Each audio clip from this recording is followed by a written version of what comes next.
up, guys? Welcome back. It is me, Sico, and today we're playing a new series, Kingdom Rush Frontiers.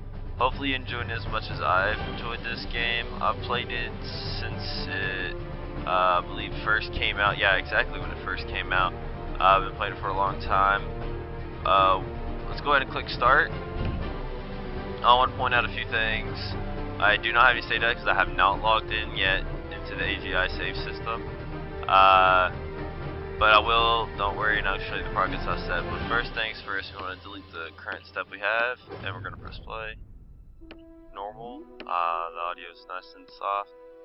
As you can tell, if you've seen my first two videos of just regular Kingdom Rush, don't worry, there will be a playlist link at the end of the video. As you can tell, the map's different. Go compare it, guys. Do what you gotta do. First thing first, we want to go to the hero room. And what you can tell is we have one hero selected. That means we're able to play with one hero. Now we can play with the first three heroes, but we have to unlock them at each stage. So in order to lock her, you have to be stage 4. Cronin at stage 7, but first we're going to be playing with Alderic, and I get more into details with them later on throughout the series. So let's go ahead and start the map. So we're going to Hammerhold. Now I want to point out how well I wouldn't say graphics, but how well drawn this cutscene is. They did an outstanding job on here, guys. Let's give Iron. I've already done Forget the Company. Wow. And yet I'm recording one of their games. Well, it's okay. Don't let me get past this point. Kill enemies for gold. Build towers. We can skip the rest because I'll just explain on my own. Before we start the battle, we have 3,300 gold to choose from or to buy with. 200 hearts. We lose each heart every time an enemy comes past here. As we see that we have 2 Legion archers. So these guys will help us out at the beginning, but I have a really good strategy, and we're going to start off with the Dwarven Barter straight at the front. And we're going to start wave. First we're going to check right here, new enemies, desert thugs, average speed, low damage. And we're going to build arrow towers on each side.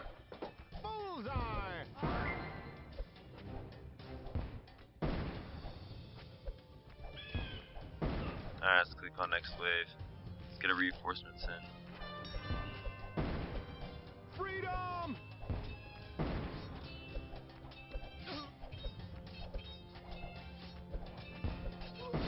Everything seems to be going just right.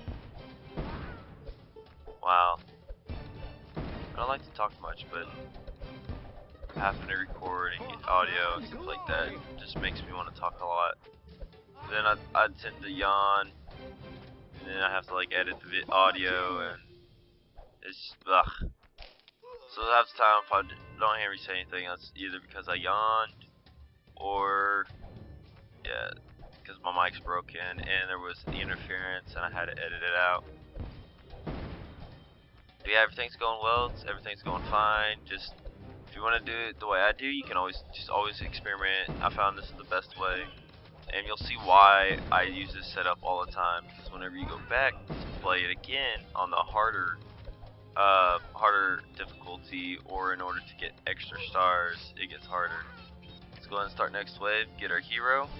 Hero at your command. Heroes are elite units that can face strong enemies and support your force. I have no fear. So, alright, so there's 2 ways you can click on it. You can generally just click on him, or click on his little tag and position him wherever you want. So we're going to position him at the front of the line.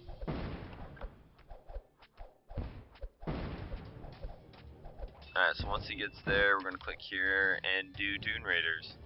Low armor, high damage, average speed. They have low armor, yes, but as you tell, they are taking quite of a hit from all the Dwarven Bobbers, Legions, Archers, and the Barracks. There's one reason behind that. It's because of resistance to all 3. We'll get a tip right here. As you can tell, resistance damage from all 3 towers. So that means only one tower can do damage to them, and that's Mage. Now we're going to set up mages on the outside here. Let's going to get some more reinforcements. Now you can click reinforcements by hitting 2 on the keyboard or on the side of your mouse. It depends on what kind of mouse you have, or how you play your games, how you have it set up. At the time I have a standard mouse, so I don't have the buttons on the side. If you do, just click 2.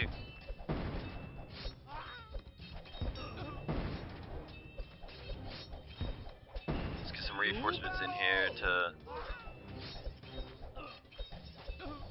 Alright, so now we have some extra cash. We'll just throw some random stuff out here. Start next wave. Alright, so I'm going to show you the best way to use a special ability. Is you want to get a good group of them and put it right in front of them. Okay, that was not a really good one because how did it a little too early, but that's okay. Now we're going to throw a mage tower since we have an archer tower here, and we're going to throw an archer tower here since we don't have one.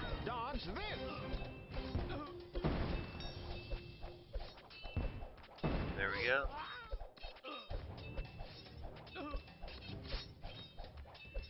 Till shade is gone. Stay frosty. I have no fear. Alright, there we go. Get a hero in there, get a little bit more XP. Some reinforcements, just everywhere. What is this? Oh, I know this guy. Your end is coming soon. Mwahahaha. I kind of knew that. Sorry, jumped the gun there, guys. And as you can tell, he disabled all our towers. This is like a foreshadowing of what's up to come. And I'm guessing that's the main boss at the very end of the game. Alright, there you go, guys. Kingdom Rush, Frontiers, 3-star victory. And before we go, we gotta spin our upgrades. And if you want to follow the same pattern as I do, go for it. It works great. Doing it this way. You can experiment doing it your other way using different setups. But since we're at the very beginning, the main towers you're going to be using are, of course, you can be using all 3 of these, but your strongest ones at the beginning are going to be these 2 right here. So that's where you want to focus. I want to focus, or you can do the same as I am, is focus my upgrades here.